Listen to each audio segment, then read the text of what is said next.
G'day, I'm George Christensen, Federal Member of Parliament, and it'll be a great pleasure to interact with you at the upcoming Church and State Summit. It should be a fantastic event with lots of information there from a whole heap of guest speakers. I'm going to be speaking, of course, and what I'm going to be talking about is pretty much the state of politics in this country. I firmly believe that politics is broken. We have slipped as a nation from a liberal democracy where freedoms were once cherished things to a woke mob democracy, and that spells a lot of trouble for people of faith. But there is one thing that we must fight for now and into the future, and that's religious liberty. It is with pleasure that I rise to speak on the Religious Discrimination Bill. This bill is weak. This bill is watered down. Won't do much. People of faith wanted one thing from this Parliament. They wanted one thing from this government, and that was a shield, not a sword. They wanted a shield to protect themselves from people who come after them because of what they believe. So that's what we are talking about here. That's what we are trying to protect. A Christian or any other person of faith, a Buddhist, from articulating a statement of belief, genuinely held belief, from being hauled over the coals for that belief. Everyone's endowed with rights, but some rights are lesser than others. And the rights of Christians are certainly lesser than others in this country. And I could point to City Point Christian College, another school. You want to know what gets you cancelled in this country? A principal of a Christian school who sent out a statement of biblical beliefs that he asked parents and students to sign up to at this Christian school. Now, no one forces anyone to go to a Christian school, but they arced up because this Christian school sent out a statement of Christian beliefs that it wanted its students and parents to adhere to.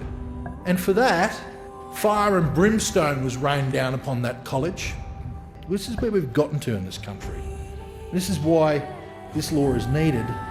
As flawed as it is, it's flawed because it's watered down, and yet we have the left screaming at us that this is somehow going to erode other people's rights. It's not.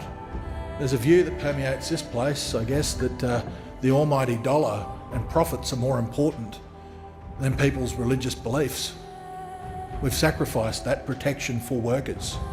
And for those jokers, which is the only thing I can call them, that say, oh, well, you're free to read your Bible, you're free to go to church. You have no idea what religious liberty truly is. You have no idea what real faith actually is. People who believe these things innately believe them. It forms part of their core. Belief is fundamental to human beings. And when you believe in a religious system with your Creator, who's presented certain truths to you and to humanity, you take that in as a whole, not in bit parts that you can pick and choose and say, oh, well, I'll flick that one off. So these people don't have the luxury of just saying, oh, well, I won't believe that, I won't say that. But when they do say that, when they do believe that, they get in trouble for it in Australia. We have moved from being a liberal democracy in this country to a woke mob democracy. We really have. As much as I'm critical of this bill, and I am, make no mistake, Mr. Deputy Speaker, this is a wet lettuce of a bill. It'll do a little bit of good in pushing it back against this tide of rampant secularism that threatens to ride roughshod over every person of faith in this nation. So I'll take that little bit of good and hope so much more can be done in the future. Although I doubt it. I have grave fears for the future of religious liberty in this country. Very grave indeed. We're going to be talking about that and a whole lot more.